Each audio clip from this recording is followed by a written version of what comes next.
Halina mga bata, tayo nang mag-aral sa math, walang maiiwan. Math-sayang mag-aral tayo ng math-tuto upang ika'y umasenso. Maging matyaga, maging matalino, halina't mag-aral na tayo. Maging matyaga, maging matalino, halina't mag-aral na tayo. Halina mag-aral na tayo. Halina, halina, halina, mag-aral na tayo.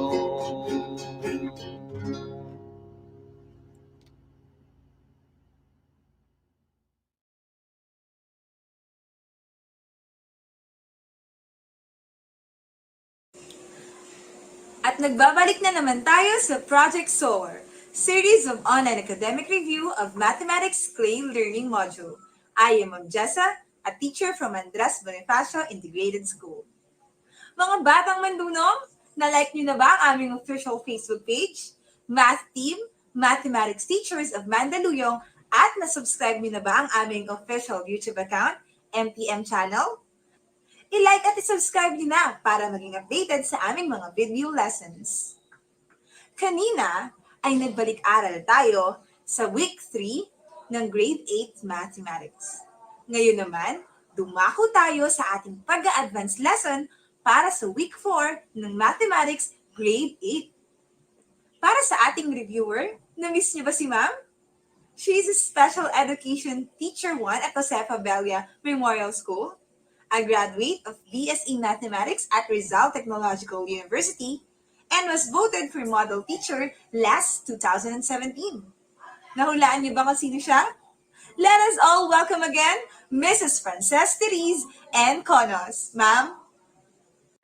Ako po si Maam Frances at samahan niyo po akong aralin ang paksa sa araw na ito. Mga bata, siguraduhin hawak po natin ang ating mga module at maghanda na rin ng papel at ballpen kung sakasakaling kailangan natin mag-solve. Handa na ba kayo? Kasi ako, handang-handa na!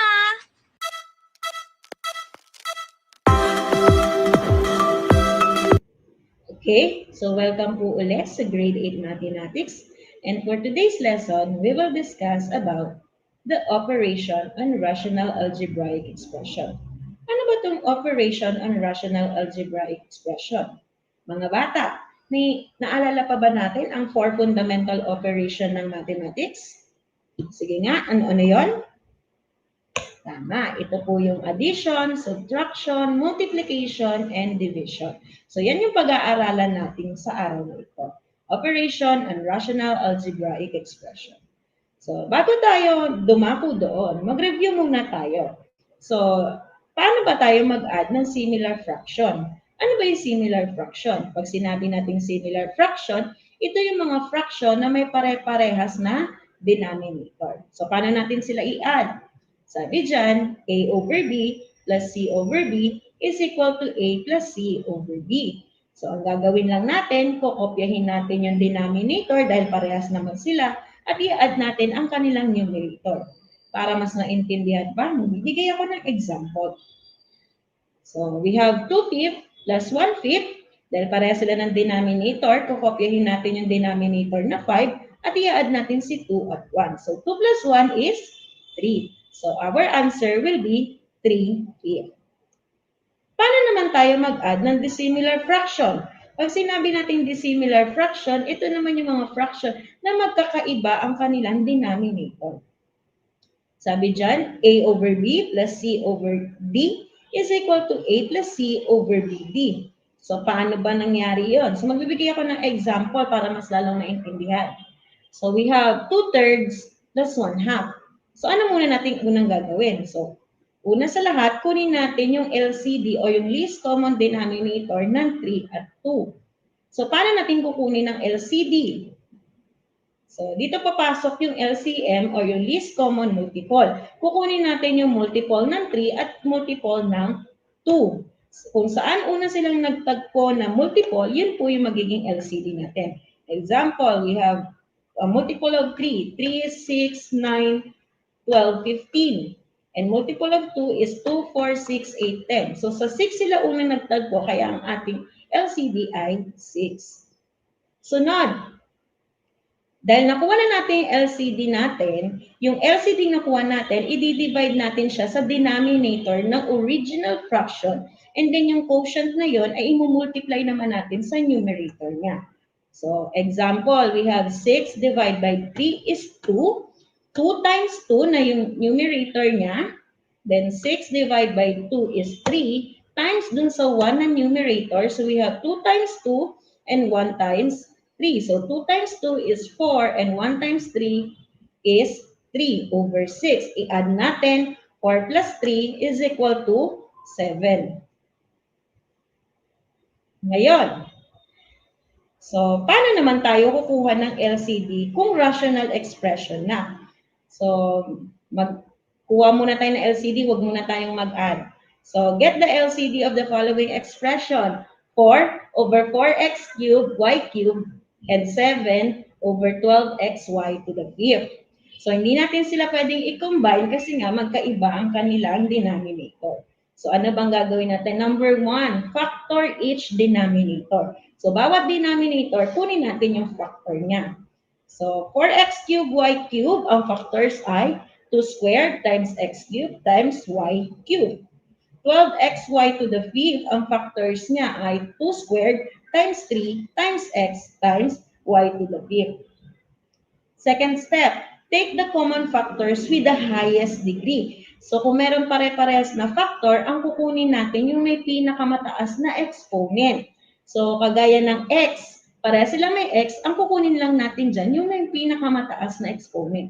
So anong mga factors natin? We have 2 squared times 3 times x cubed times y to the fifth, or ang ating LCD ay 12x cubed y to the fifth. Another example. So we have 4x over x squared minus 4 and x over x squared plus 3x plus 2. So step number 1, factor each denominator. X squared minus 4. This is an example of difference of two squares. Kaya ang factors natin dyan ay quantity of x plus 2 times the quantity of x minus 2. At ang x squared plus 3x plus 2 naman ay example ng quadratic trinomial na may factors na quantity x plus 2 times the quantity of x plus 1. So kung mapapansin natin, pareha silang merong x plus 2. So kukupihin lang natin siya ng isang beses. So ang magiging LCD na natin ay quantity of x plus 2 times the quantity of x minus 2 times the quantity of x plus 1. O diba, madali lang naman kumuha ng LCD? Ngayon, dahil alam na natin kumuha ng LCD, mag-a-add naman na tayo ng rational expression.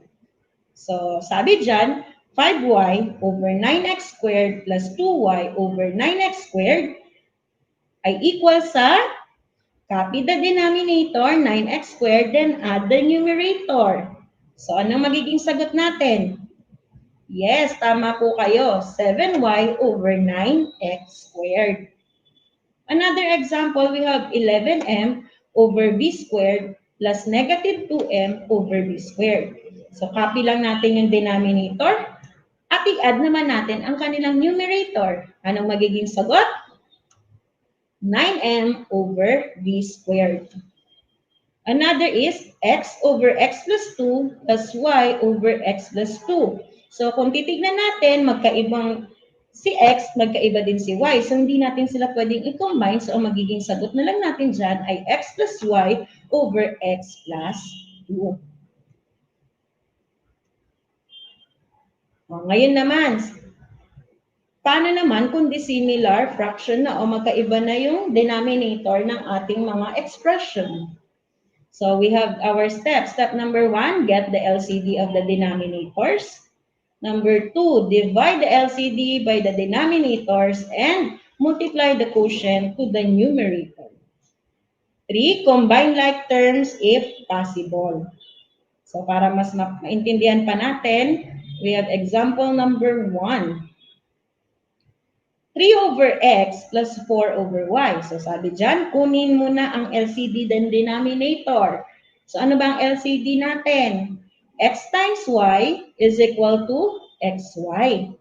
Sunod, i-divide daw natin xy divide by x, y na lang natira, times 3. Then xy divide by y, x na lang natira, times 4.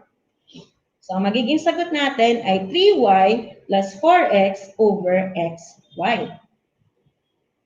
So, dahil wala naman na tayong like terms, this will be our final answer. Next, we have 3 over x plus y and 4 over x minus y. I-add daw natin sila. So, kunin ng LCD, x times y times x minus y. So, our LCD will become the quantity of x plus y times the quantity of x minus y. Divide the LCD by the denominator. So, x plus y times the quantity of x minus y divided by x plus y. Natira na lang ay x minus y times 3. Then, x plus y times the quantity of x minus y divided by x minus y. So, x plus y na lang natira times 4. Okay. So, using the distributive property, i-distribute natin si 3 sa nasa loob ng parenthesis at si 4 sa loob din ng parenthesis. So, magiging sagot natin ay 3x minus 3y plus 4x plus 4y all over the quantity of x plus y times the quantity of x minus y. Ngayon, i-combine na natin yung like terms. So, ginawa ko dito, group ko sila para mas madaling mapadali natin yung pagsagot. So, 3x plus 4x is 7x and negative 3y plus 4y is equal to y na lang. So, ang ating sagot dyan ay 7x plus y all over the quantity of x plus y times the quantity of x minus y. Another, we have x minus 3 over x squared plus 4x minus 21 and 5x over x squared minus 9. So let's add. So get first the LCD. The LCD of x squared, the factors of x squared plus 4x minus 21 is the quantity of x plus 7 times the quantity of x minus 3. And the factors of x squared minus 9 will be the quantity of x plus 3 times the quantity of x minus 3. So, ano magiging LCD natin ngayon? So, the quantity of x plus 7 times the quantity of x minus 3 times the quantity of x plus 3. Okay. So, itong nakuha nating LCD, i-divide natin doon sa denominator ng original fraction. So, the quantity of x plus 7 times the quantity of x minus 3 times the quantity of x plus 3 divided by x squared plus 4x minus 21 or yung factors na lang yan na x plus 7 times the quantity of x minus 3. Ang natira ay x plus 3 times the numerator x minus 3. Then, ganun din yung gagawin natin sa pangalawang fraction. The quantity of x plus 7 times the quantity of x minus 3 times the quantity of x plus 3 divide by x plus 3 times the quantity of x minus 3. Ang natira ay x plus 7 times 5x. Okay, so ang magiging sagot na natin dyan ay x squared minus 9 plus 5x plus 35. Now, let's combine the like terms. So, ano ba yung magkakapareha? So, grouping ko ulit siya. So, x squared plus 5x, dahil sila yung magkaparehas, plus 35, dahil wala naman na siyang parehas, at ganun din si negative 9. So, our answer will be 6x squared plus 35x minus 9 all over x plus 7 times the quantity of x minus 3 times the quantity of x plus 3. Naintindihan po ba mga bata? Magaling. Okay, so this time, let's go to the subtraction of rational algebraic expression. So, paano ba mag-subtract ng similar fraction? Sabi dyan, a over b minus c over b is equal to a minus c over b. So, ganun din. Kokopyahin natin yung denominator, tapos ima-minus naman natin ang kanilang numerator. Example, we have 2/5 minus 1/5. So, kopyahin natin yung denominator na 5. Then, subtract natin yung 2 at 1. So, 2 minus 1 is 1/5. So, another example. So, m minus 7 over x squared minus m squared plus 8 over x squared. So, this time, kung natatandaan natin sa rules ng subtraction ng polynomials, we have to change the sign of the subtrahend to its opposite, then proceed to addition. So, this time, gagawin natin yung rule na yun. So, we have m minus 7 over x squared. So, sabi natin, change natin yung sign ng subtrahend. Yung positive m squared, magiging negative na siya. Yung positive 8, magiging negative na rin siya. Then, proceed tayo sa addition. So, magiging kalabasan na natin dyan ay m minus 7 minus m squared minus 8 over x squared. So, combine like terms. So, magiging sagot na natin ay negative m squared plus m minus 15 all over x squared. So, ito yung steps of the similar fraction. Get the LCD of the denominators. Divide the LCD by the denominator and multiply the quotient to the numerator. Change the sign of the subtrahend to its opposite sign, then proceed to addition. Combine like terms if possible, then simplify din natin siya kung possible din. So, let's have the example. Subtract 3 over x plus y and 4 over x minus y. So, kunin muna natin yung LCD ng denominator. X plus y times x minus y. So, yan yung ating magiging LCD. Then, divide daw natin yung LCD natin dun sa original fraction, original rational expression. So, magiging kalabasan natin ay 3 times the quantity of x minus y minus 4 times the quantity of x plus y all over x plus y times the quantity of x minus y. Then, sumunod na step, change the sign of the subtrahend to its opposite sign, then proceed to addition. So, yung subtrahin natin, i-change na natin. Okay, so yung positive 4x magiging negative, yung positive 4y magiging negative, then addition tayo.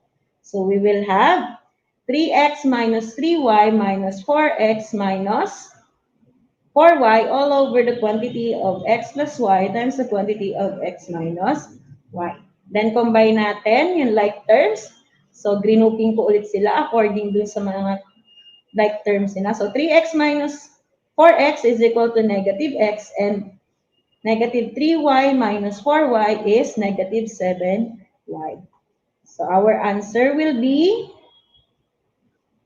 negative x minus 7y all over x plus y times the quantity of x minus y. So let's have another example for subtraction. So subtract x over x plus y and 2x over x squared minus y squared. So, get the LCD of the denominator. So, sa x plus y, prime na siya. So, hindi na natin, yun na talaga yung kanyang factor. Then, si x squared minus y squared is an example of difference of 2 squared na may factor na quantity of x plus y times the quantity of x minus y. So, our LCD will be the quantity of x plus y times the quantity of x minus y. Sunod, divide na natin yung ating LCD doon sa original fraction. So, magkakaroon tayo ng x times the quantity of x minus y minus 2x all over the quantity of x plus y times the quantity of x minus y. Then, change the sign of the subtrahend. Okay. So, yung positive 2x magiging negative, then proceed tayo sa addition. Okay. So, combine like terms if possible. So, we have x squared minus xy minus 2x all over the quantity of x plus y times the quantity of x minus y. So, i-simplify daw natin kung possible. May isi-simplify pa ba tayo? Okay, may isi-simplify po yan. Tignan po natin yung ating denominator. Sabi nga natin, isa siyang difference of two, factor siya ng difference of two squares. So, ibabalik natin siya sa difference of two square. Your final answer will become x squared minus xy minus 2x all over x squared minus y squared. Okay, so this time, dumako na tayo sa multiplication of rational expression. Paano ba natin gagawin yon? Sabi dyan, the product of two rational expression is the product of the numerator divided by the product of the denominators, or in symbol, a over b times c over d is equal to ac over bd. At tandaan natin, dapat si b at si d ay dapat hindi i-equal sa 0 para hindi tayo magkaroon ng zero denominator at hindi siya magiging undefined. Okay, so example muna tayo, review muna para mapadali natin, para maalala natin. Okay, 1/2 times 2/5. So multiply the numerator, 1 times 2, then multiply the denominator, 2 times 5. Ngayon, kung titignan natin, pareha silang may 2 sa numerator at denominator. So may common factor sila. If meron silang common factor, we can cancel out yan para makuha natin yung simplest form. So dahil pareha silang may 2, we can cancel out 2. So we will have the answer of 1/5. Another 6 over 5 times 4 over 5. Multiply 6 times 4 and multiply 5 times 5. You will have 6 times 4 is 24 and 5 times 5 is equal to 25. Okay, ano ba yung mga steps sa pagmumultiply ng rational algebraic expression? Number 1, factor all numerators and denominator.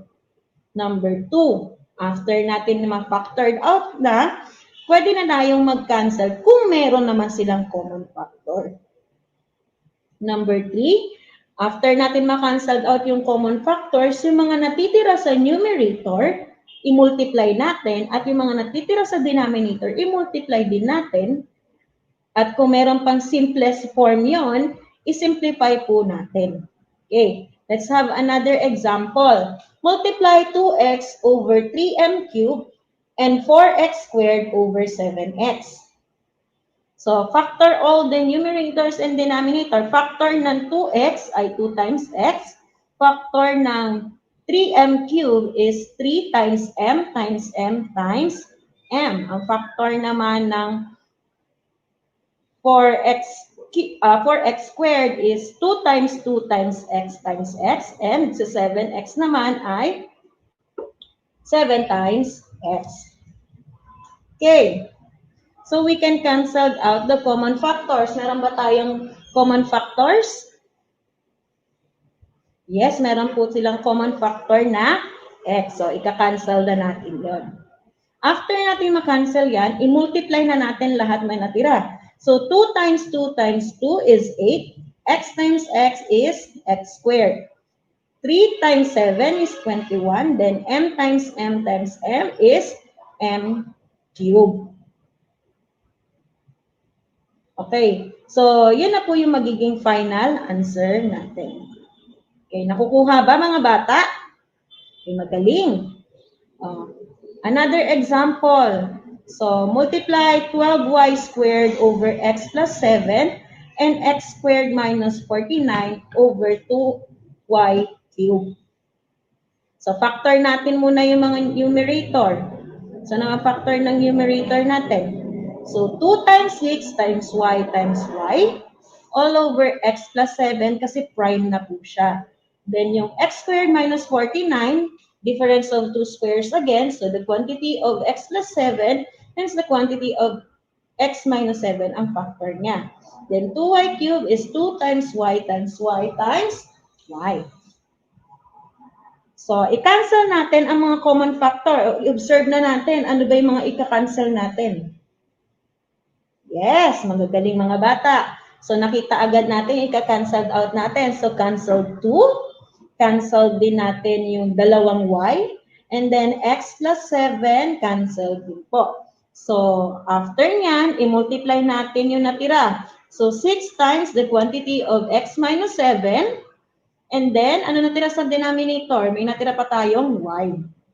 Okay. So, i-simplify naman natin to. So, 6 times x, using the distributive property, 6 times x is 6x, and 6 times negative 7 is negative 42. All over y. So, that will be our final answer. Okay, let's have another example. Multiply 2a plus 2b all over a squared plus ab and a over 2. So, factors all the numerators and denominator. So, kung titignan natin, si 2a plus 2b is an example of common monomial factor. Ganon din ang kanyang denominator. So, ang common ng 2a plus 2b is 2. So, nilabas na natin siya. Naiwan na sa parenthesis ay a plus b. Ganon din, ang common din ng kanyang denominator is a. So, nilabas natin yung isang a at may naiwan na a plus b sa loob. Times a over 2. Next, canceled out the common factors. O, nakita na ba natin kung ano yung mga common factors niya? Okay, so tingnan natin ha. Okay, na-cancelled out si 2, si A plus B. So, na-cancelled out lahat ng ating factors. Ano na lang kaya ang natira sa kanya? Sabi dyan, i-multiply daw kung anong natira. May nakikita ba kayong natira? Yes po, nagtatago lang po si Invisible One at ngayon ay magpapakita na siya. So, ang ating sagot ay 1. Very good mga bata. So, naintindihan po ba kung paano mag-multiply ng rational expression? Okay, magaling. So, ngayon naman, dumako na tayo sa division of rational algebraic expression. So, paano ba tayo mag-divide? Sabi dyan, the quotient of two rational algebraic expressions is the product of the dividend and the reciprocal of the divisor. So, mag-reciprocal tayo. Natatandaan pa ba natin kung paano mag-reciprocal? So, if our problem is A over B divided by C over D, magiging equal siya sa A over B, the reciprocal of the divisor C over D. Anong reciprocal? Magiging B over C. At tandaan natin, kailangan si B, si C, at si D ay hindi mag-i-equal sa 0. So, para mas maintindihan natin, magbigay tayo ng example. Bago tayo magbigay ng example, dun muna tayo sa steps. Okay, ano step number 1? Rewrite the first rational expression and multiply the reciprocal of the second expression. Next, factor the numerator and the denominators. Number 3, canceled out the common factors. And number 4, multiply the remaining factors in the numerator and the remaining factors in the denominator. Then, simplify natin kung possible. So, let's have the example. Divide x plus 4 over 2 and x squared minus 16 over 6. Sabi dyan, i-rewrite muna natin. So, nung nire-write na natin, naging x plus 4 over 2 times naman na siya. Magiging multiplication na siya after natin na-reciprocal yung divisor natin, which is naging 6 over x squared minus 16. Then, factor the numerators and the denominator. Ito na naman tayo sa factoring. So, x plus 4 is a prime, 2 is a prime. So, yung 6 magiging 2 times 3. Then, x squared minus 16 is an example of difference of 2 squared na may factor na quantity of x plus 4 times the quantity of x minus 4. Next is canceled out the common factor. I-observe na natin mabuti, may common ba? Yes, common po yung x plus 4 at saka yung 2. Then, sabi, i-multiply na natin lahat ng natira sa numerator at lahat ng natira sa denominator. Ano bang natira? Tama, ang natira po ay 3 over x minus 4. So, yan po yung magiging final answer natin. Nasusundan ba ako, mga bata? Okay, so let's have another example. a squared minus 9, or divide a squared minus 9 over a squared plus a minus 20, and a minus 3 over a squared minus 8a plus 16. So, unang gagawin natin, i-rewrite muna natin siya sa naka-reciprocal na yung ating divisor. So, kaya kung mapapansin natin, dahil na-reciprocal na natin siya, so, ang magiging divisor na natin ay a squared minus 8a plus 16 over a minus 3. Then, proceed to multiplication.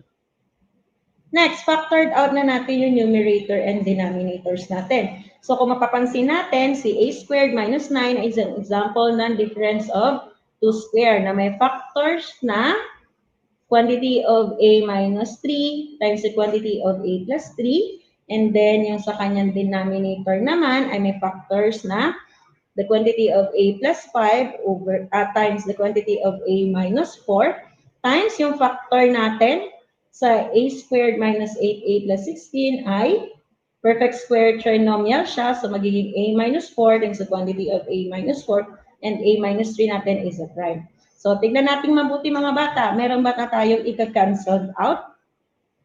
May cancelled out na ba tayong common factors? Yes, meron na tayong naka-cancelled out. So, na-cancelled out si a minus 3 at saka si a minus 4. So, ano na lang natira sa kanila? Multiply na natin kung ano natira sa numerator. We have the quantity of a plus 3 times the quantity of a minus 4. At ang natira sa denominator natin ay a plus 5. So, multiplication of binomials, we will have a squared minus a minus 12 over a plus 5. So, naiintindihan niyo bang mga bata? Okay, so ganyan lang po mag-divide ng rational algebraic expression. So, dahil naintindihan niyo na, so handang-handa na tayo o alam na natin mag-solve ng operations ng rational algebraic expression. So, ngayon alam na natin mag-solve ng rational algebraic expression using the 4 fundamental operation in mathematics. So, this time, i-apply naman natin, natutunan natin na yun. So, i-apply naman natin siya sa word problems involving rational expression. So, magbibigay ako ng mga word problems, then isosolve natin yon isa-isa. So, meron tayong mga rules in solving work problem. So, tungkol to sa mga work o yung mga trabaho. I mean, tungkol sa pagtatrabaho ng isang tao, kung gaano siya kabilis or gaano siya kabagal. So, number 1, sabi dyan, calculate the work for each person.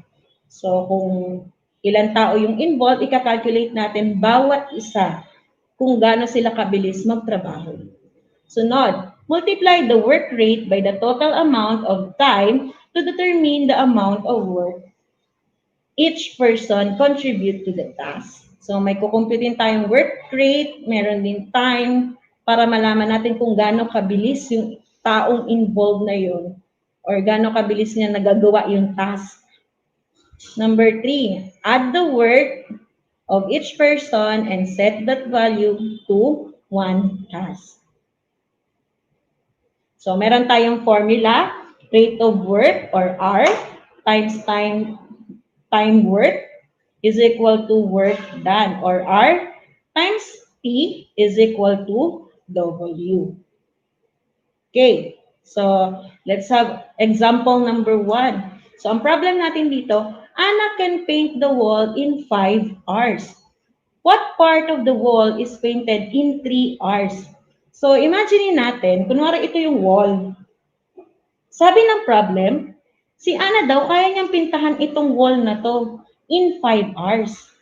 Pero ang tanong natin dyan, gaano kalaki o gaano kalaking parte ng wall yung kayang ipinta ni Ana sa loob ng 3 hours?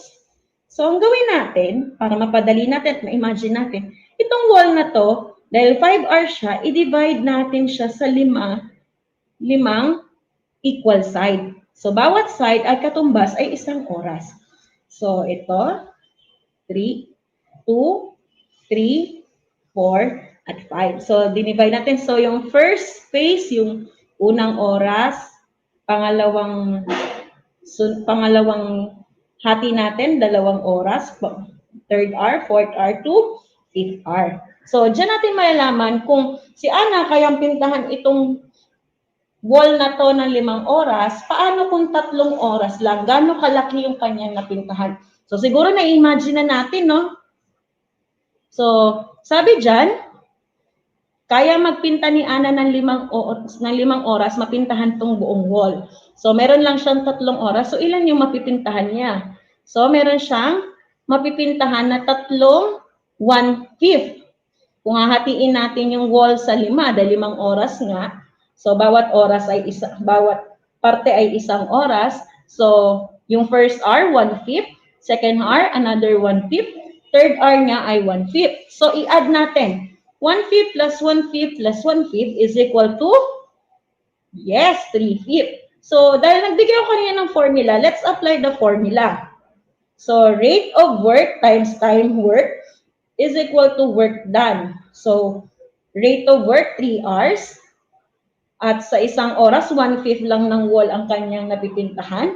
So, ang matatapos niya sa loob ng 3 oras ay 3/5 ng wall. So, medyo lagpas ng kalahati.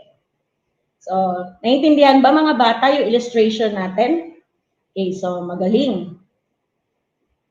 So, Anna can finish 3/5 of the wall in 3 hours. Lagpas siya ng kalahati yung wall. So, na mapipintahan niya sa loob ng 3 oras. So, let's have another example. John can paint a room in 2 days naman. James can paint the same room in 4 days. How long would it take them to paint the room if they work together? Si John daw, kaya niyang pintahan yung buong kwarto sa loob ng 2 araw. Si James medyo mabagal, kaya 4 na araw naman niya nagagawa yung same task, yung pagpipinta ng buong kwarto. Pero kung pagsasamahin kaya natin sila, ilang araw kaya nila magagawa yung pagpipinta ng wall? So, paano ba natin siya isolve? So, step number 1, let X, the number of days will take John and James to paint the room. So, magbigay muna tayo ng variable na X at siya daw yung number ng days kasi hindi pa natin alam kung ilang araw nilang kayang mapintahan ng 2 sila, yung buong room. So, step 2, pwede tayong gumawa ng timetable. So, ito yung timetable ko. So, si John, kayang magtrabaho ng per day ng 1/2 ng wall. Kasi nga, sa 2 days niya kayang gawin yung trabaho para mapintahan yung buong wall. So, sa isang araw, kalahati yung kaya niyang pinturahan. Si James naman, ang kaya niya ay 1/4 lang. Then, work of days working together, X, kasi hindi natin alam kung ilang araw nila kayang trabahuin. So, ang gagawin lang natin, itong 1/2 times X is equal to 1/2 X. Yun yung work done natin. Then, si James, 1/4 times X is equal to 1/4 X. So, step 3, work done by John plus work done by James is equal to total work done.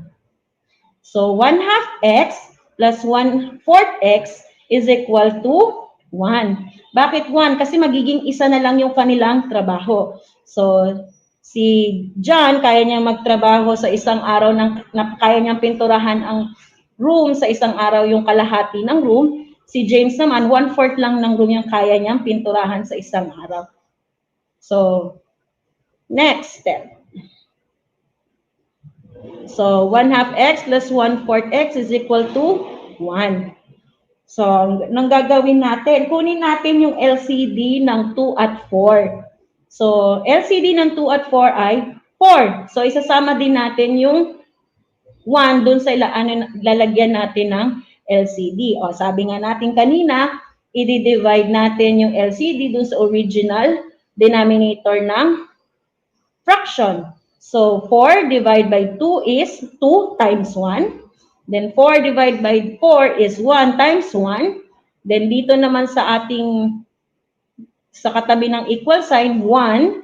So, ang kanyang denominator dyan ay 1 din. So, 4 divided by 1 is 4 times 1. So, kaya ito yung nangyari sa atin. 1 times 2 over 4x plus 1/4 x is equal to 1 times 4 over 4. So, kunin ng LCD. Ngayon, para matanggal naman yung denominator, multiply both sides of the equation by 4, which is yung LCD nga natin. Then, canceled out the common factors.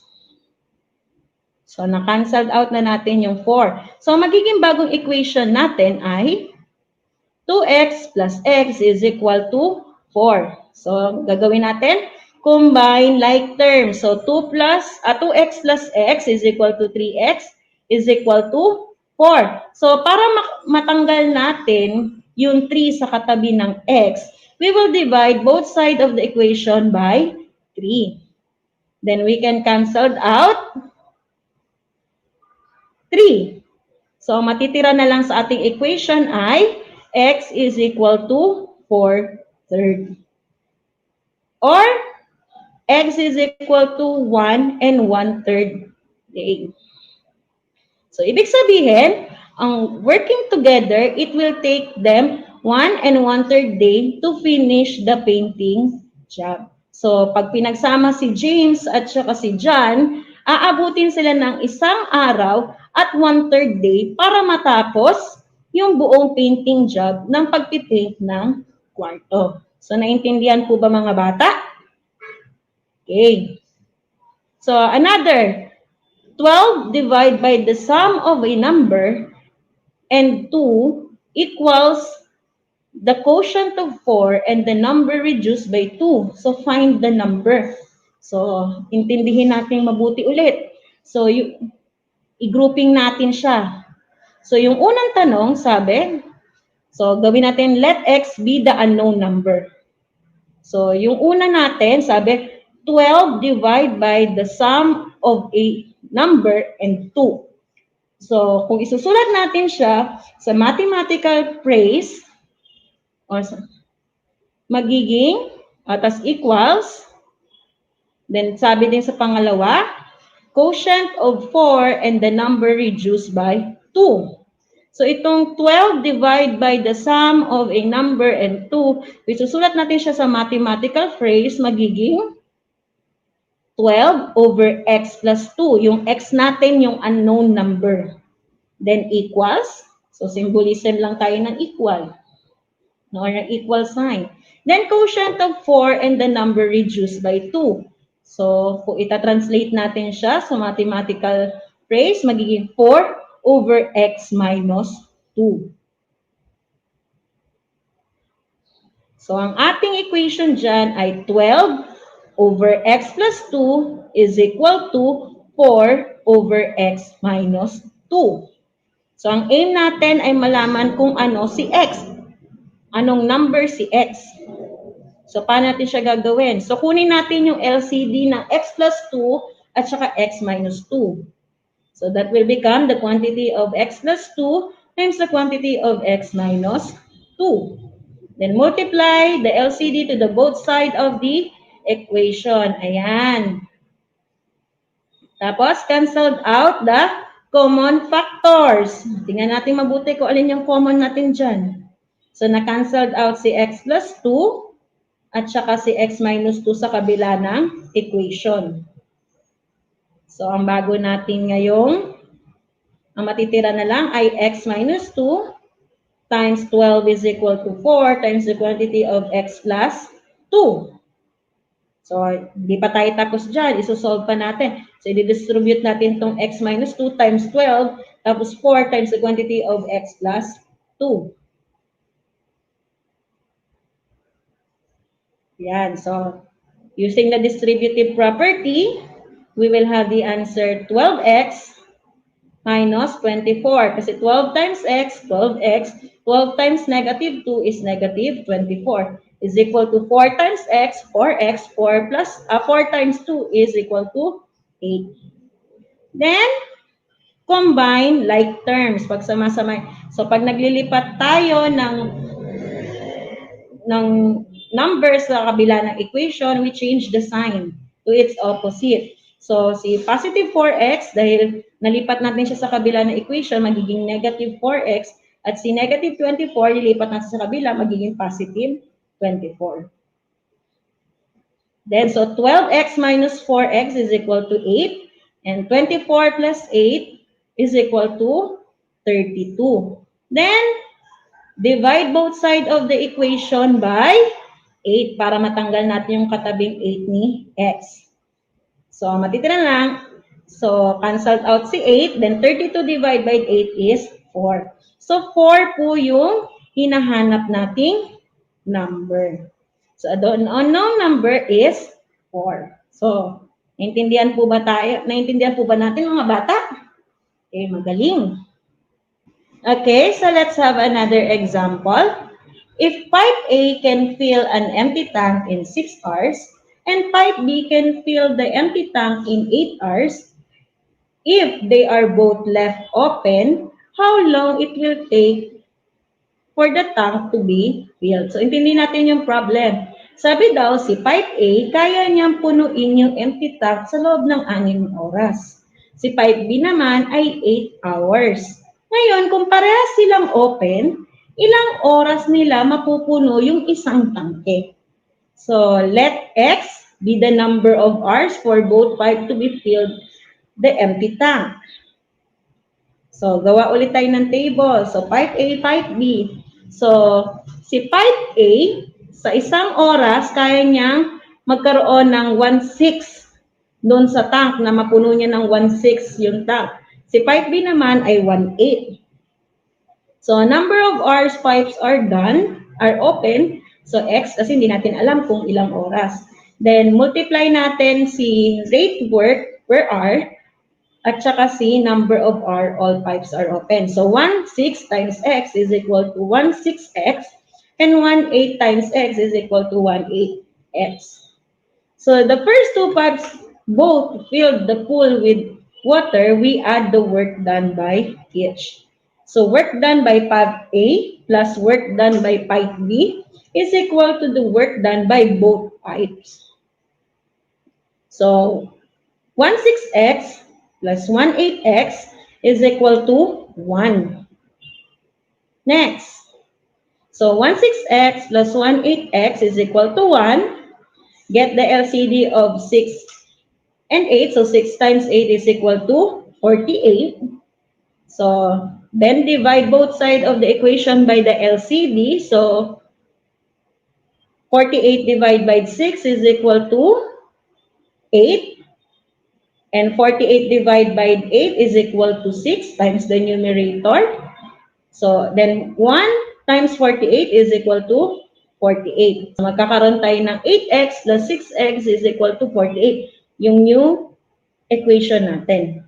Then, combine like terms. So, 8x plus 6x is equal to 14x is equal to 48. So, para matanggal natin si 14 sa tabi ni x, divide both sides of the equation by 14. So, cancelled out 14, x na lang natira. So, x is equal to 48 over 14, or get their lowest term, we will have the answer 24 over 7 or 3 and 3 over 7. So, kapag nagtrabaho yung parehas na open, yung pipe A at pipe B, kaya nilang punuin yung isang tangke sa loob ng 3 oras at 3 over 7 hours para mapuno nila yung isang tangke. So, naintindihan po ba mga bata? Okay, very good. So, alam na natin i-apply ngayon yung operation ng rational algebraic expression sa mga real-life problems. And that's it for today. Sana'y may natutunan kayo sa araw na ito. Kung may mga katanungan naman, maaari naman po nating konsultahin ang ating mga guro. Tandaan natin, huwag mahihiyang magtanong. Muli, ako po si Maam Frances, nagsasabing lamang ang may alam, lalo na kung mathematics ang alam.